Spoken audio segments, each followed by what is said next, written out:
Good morning. I'm Dr. Gaye Carlson, President of the American Academy of Child and Adolescent Psychiatry, with another of my Screenside chats for AACAP members. For those of you who haven't listened in before, Screenside chats are meant to be a friendly, timely way of sharing clinical practice and other information from experts during the COVID pandemic, which is really so crippling our lives. Reminiscent of President Roosevelt's fireside chats during the Great Depression and World War II, I'm hoping they'll be informative and comfortable and fill a niche not addressed by materials otherwise available, like on our great AACAP website. Today, our chats continues the theme of returning to school and how that should be done. I have the pleasure of speaking with Dr. Jeff Bostic, who's both a physician and a doctorate of education. He's professor of clinical psychiatry at MedStar, George Washington University in Washington, D.C.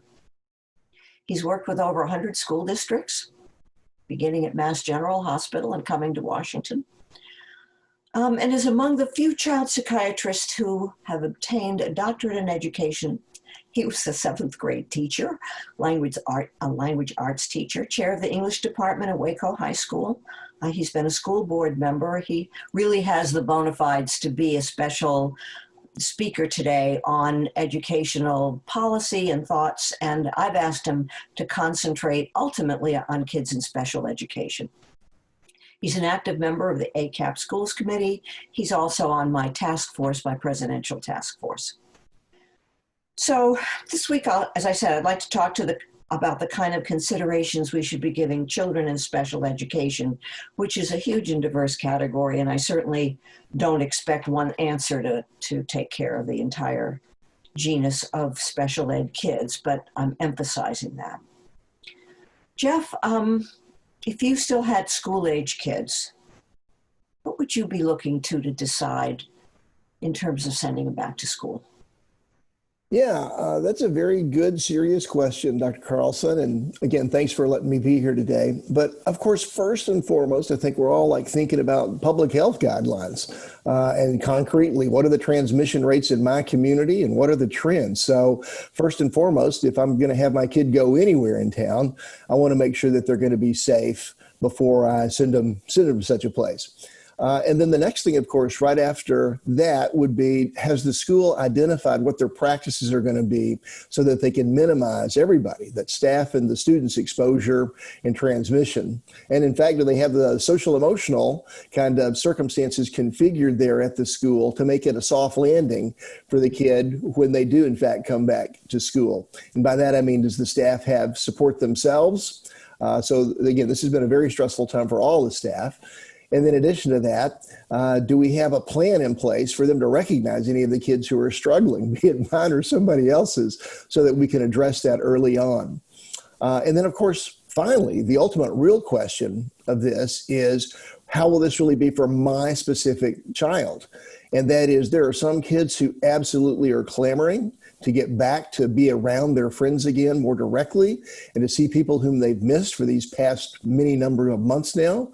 There are other kids who've absolutely flourished, not being in school as we've conventionally known it, and actually have benefited from the, if you will, virtual school that has existed. And so I would be looking very diligently at what is the best configuration for my particular child so that they can go back and again thrive in this school environment, given the new time that we're dealing with. You know, one of the things that if I ruled the world, I would actually do, people are having hierarchies or whatever about kids going back to school, the little ones and then the slightly older ones and then the oldest ones or whatever. The hierarchy I would do would be, who really wants to go to school? And because if they want to go to school and if their parents want them to be there, you've got a cooperative substrate. People will be wearing their masks. They've kept safe practices at home. They'll be positive about going there and they'll be working to make sure it's successful. And those people will help make it successful so that the next layer of people can come in and, that might have some misgivings and so forth, but now we've got a few of the kinks worked out. That's kind of how I would do it. But, nobody's called me up to ask me about it. But I think you're sort of saying the same thing. You realize that just because you're a little kid, you shouldn't have to be in school, or just because you're an older kid, you shouldn't have to be virtual, right? Totally agree with that. You know, the one caveat to that is that we all want to be very mindful right now, in all times really, of equity. And some kids and families have easier and better access to school, and some may have a more difficult time. But we particularly want those kids who are most vulnerable to have the opportunity to be back in school if it's in their best interest. So the short answer is totally agree. The kids who want to go back to school, we want to ensure that they can get back there, that it works, that again, their families will be supportive, and then we'll get some good positive momentum, right? What's the biggest variable of school stuff? School climate. You want to configure something that will be a good school climate. And we also want to be sensitive to the needs of some of those families who may struggle more and may need some particular things right now that the school can help provide them, because the schools, you know, are the hub of pretty much any neighborhood or community anyway. So we just want to try to figure out how to best balance those two aspects. So this is a good segue then into the special considerations you might want to give children that have special education needs. They have an IEP or a 504. In any event, what additional layer does their special education status pose? Well, it's a very important one because, like you're describing, some of the kids who are on an individualized educational program, an IEP or a 504 plan, some of those kids have already been not like the typical fit for what a school is. And so we want to make sure that if those kids are returning, that we can provide them the services that they will need so that they can, again, thrive. There's no reason to configure something that doesn't make good sense. Now, there's a bunch that's going on with this, and there's a fair amount of confusion out there. Specifically, schools have been saddled with, well, wait a minute, how are we supposed to do both providing these provision of services for kids who are on an IEP or a 504 plan, but at the same time, we're supposed to protect public safety. And pretty much, we've had fair consistency that as long as you treat all kids fairly, you can't do heroic, unusual things for kids with special ed. That is, you can't necessarily have 3 times a week physical therapy or occupational therapy, hands-on, if you will, if that's not safe any more than it would be safe for other kids. So those kinds of things have to be kind of factored into, frankly, recreating the IEP, updating the IEP or the 504 plan before a kid comes back, so that you're not setting up anybody, the staff or the student, to have a difficult experience and get off to a bad start. One thing that's also relatively new is there have been some changes, and this is a significant one. The usual process, even to get evaluated for individualized educational kind of program, IDEA aspects, are that they don't have to do, a school does not have to do their typical evaluation with all the reports they would do from all their regular participants. They can actually substitute medical records. That'd be us. So our work here may actually be influential in helping accelerate kids receive, something that's truly individualized for them, both now, if it's new, but also if a kid is going to go back to school, so that we're prepared to make that, again, an effective landing for them when they get back to school. That's actually one of the things we do at Stony Brook. I think one of the difficulties, though, is that this isn't a one decision thing. Just the way the schools are having to have a virtual plan and an in-person plan. I think you end up doing the same thing. This is what you should do if the child's back in school. I think the creative part is how you duplicate that when the child isn't back in school. How do you fix that when we're trying to do those things remotely? I also think the other thing is I look a lot to the evaluations that the kids have had, their educational evaluations or their IQ evaluations or whatever it is, to help inform the pieces of the evaluation that I can't do. I can't do IQ testing. I can kind of give a jab at whether I think the kid is intellectually disabled or whatever, but I can't do the kind of testing about reading or math or whatever it is that the special ed teacher is going to be able to do. So I think that we have some challenges there in terms of being able to provide as maybe good an evaluation as we would have done. I don't know. Have you found that? Well, I got called yesterday and actually saw a kid yesterday virtually so that we could proceed with IEP reconfiguration for this particular student. And the point of the story is that like everything else we joke about, we should stay in our lane. We should do what we well do.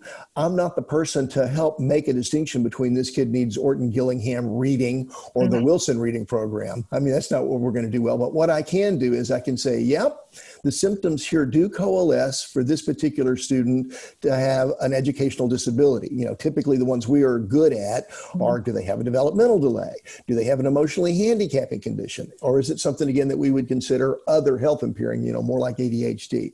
And then the key things that were really helpful for are, how does this impact their educational progress, both academically, but also social emotionally? That's the big prong here for receiving special educational kind of services. And then finally, well, wait a minute, what kind of specialized instruction does that kid require? So if our reports identify specifically, here's what we think is going on diagnostically, here's how it interferes with his educational or her educational progress, and here's the kind of interventions that would be needed for this child, again, to thrive, I think that can be very useful. And I think, the big thing here, of course, is it's the partnering piece. These kids have been at home, and their parents have typically seen a lot, some good things that the kid is like, wow, they do better under these circumstances that maybe we didn't appreciate before.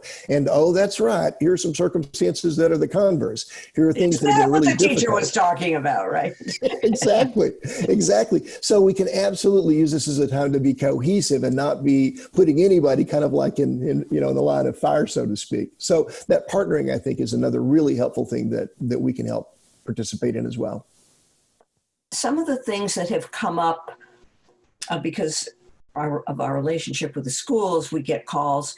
Teachers are very concerned about two groups of kids.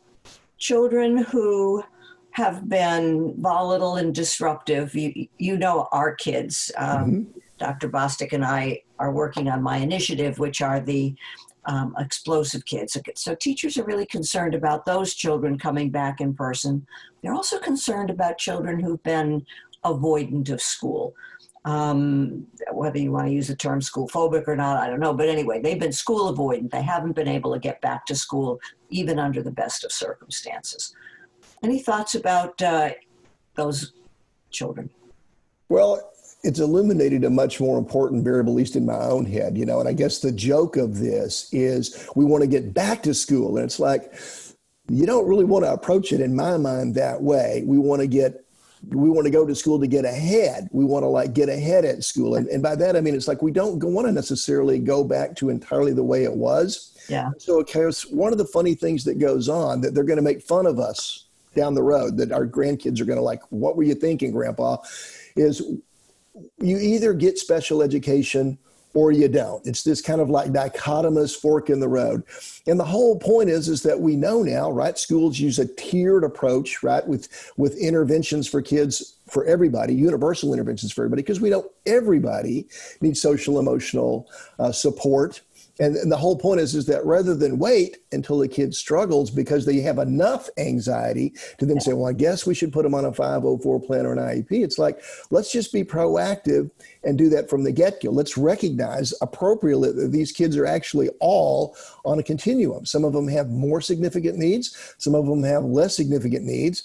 And the second thing that's most important with that is recognizing they're on a continuum, but also it's not static, it's dynamic. So kids who were doing great up until the big, if you will, pandemic break may not be in such a great spot now.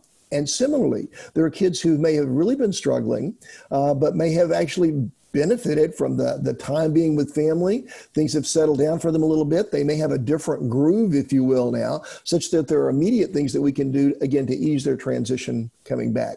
So I absolutely concur that teachers, of course, and school staffs are most going to be worried about those kids who've had a lot of needs. And typically what I'm really observing is those kids and their families have been in contact with school. Those families have struggled. It's like, oh my gosh, I do realize now what all the school does throughout the day to help manage some of these kids who have a lot of different needs. But they have a lot of information, the families do, about what has been occurring during this time and not, to, again, make it easier to decide when and how that kid can come back. And again, how much of it should be virtual before we even think about, going back into the actual brick building. So of course, everything now is hybridization. And that's a big, huge mantra for us, which is instead of going back, I know it's nostalgic and appealing to go, we just want to go back to the way it was. And there's some sanctuary and feeling like it's familiar, but it's like we want it better. And with all the technology that we have, there's no reason that a teacher needs to stand in front of a school all day long and do the same lecture 6 different times. They can record it after they do it once and get it good and then repeat that. So too, kids may benefit from, again, smaller groupings, different configurations, again, that can occur again, like these meetings, like through technology and stuff, so that we are able to harness different pedagogical, educational mechanisms that are much more appropriate for this time, day and age than what we've, kind of conventionally been doing. Is there a space to do that, Jeff? I mean, it seems to me that there is so much emphasis on, are we spraying down the school and doing all the sort of mechanical things that you have to do. So that's one ball people have in the air. And then you need the CSE, I'm sure, has to review the child anyway to find out what the requirements were even before the pandemic. Is there even a space left to say, delete, we don't have to go there anymore. Let's think about what we really like to do and can we do that? I mean, that's kind of what you're saying. Let's look at this as an opportunity rather than a handicap, and let's see if we can, sorry to keep throwing platitudes here, but let's see if we can make some lemonade out of these lemons. That's kind of what you're saying. Is there a space to do that? Well, there is going to be, actually. So, the joke is that, well, I don't know if it's a joke, but the platitude is amidst adversity lies opportunity. And we have been thrust into an opportune time. And the honest truth is there are a number of, quote, micro schools and different mechanisms that are already being enacted out of necessity. And what we're going to find, like any other kind of like significant change, dare I say, sometimes even progress that occurs with any system, what we're going to really see is that some of these different kinds of approaches are going to work and other people are going to pick them up. So I would wish for 2 things. One is that as we go back to schools, that we do absolutely have that space that you described concretely. We know that the priority for everybody, staff and students returning to school, is not, okay, turn to page 26. That's where we left off last March. So let's get back to it. We know that the academics should be peripheralized right now to, again, is a kid really ready to learn? And is the staff really feeling safe and okay as well? Are everybody else in the school feeling safe and okay? So our first priority is to get back and recreate community, to create a climate that is conducive to everybody functioning well, which includes their schooling as well. So that's kind of the first thing that we want to make sure that we do.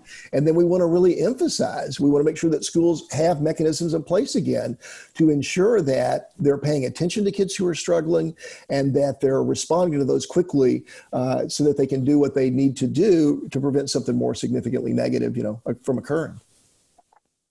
Yeah, I was thinking that probably the first few weeks of school, the first few weeks of school anyway are always kind of catch-up times anyway. I think that's one of the reasons why kids always do better the first quarter back, and then things start to unravel the second quarter. And I think this time the first quarter is definitely going to be really figuring out ways of adjusting to the new situation, making it fun, figuring out what people know about COVID, what their own life circumstances have been. Have you been evicted? Did anybody die?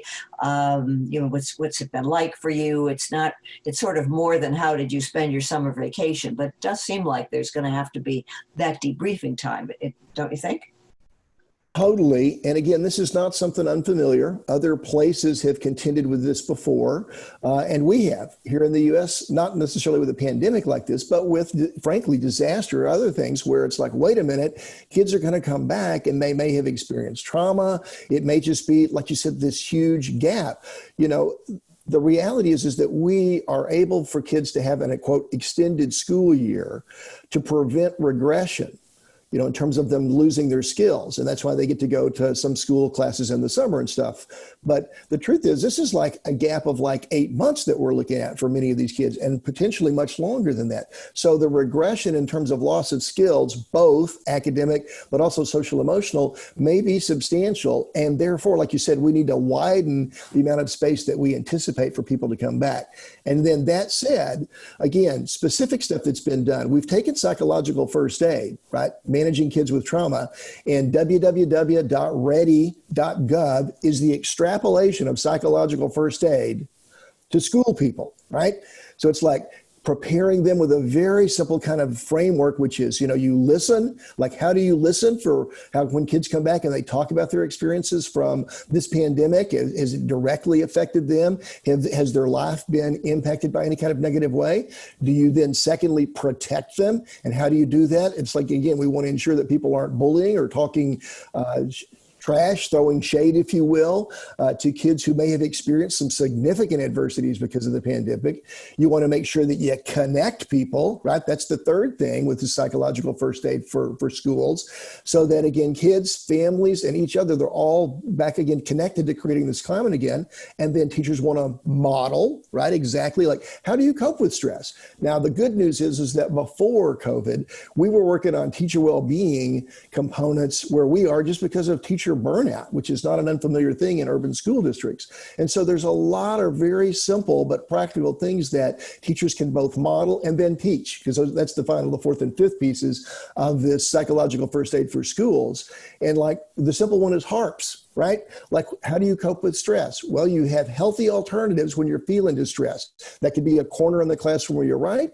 That can be stuff that you like to read about. That can be like physical things that you do, like deep breathing and all that stuff that you do, so that you can make life better. The second thing is you reframe stuff. Some people are like, there's a reason that we're experiencing this right now, and I'm supposed to learn from this. That's a much better approach than, oh my gosh, disaster occurs and we're just like victims of everything. Right, for us.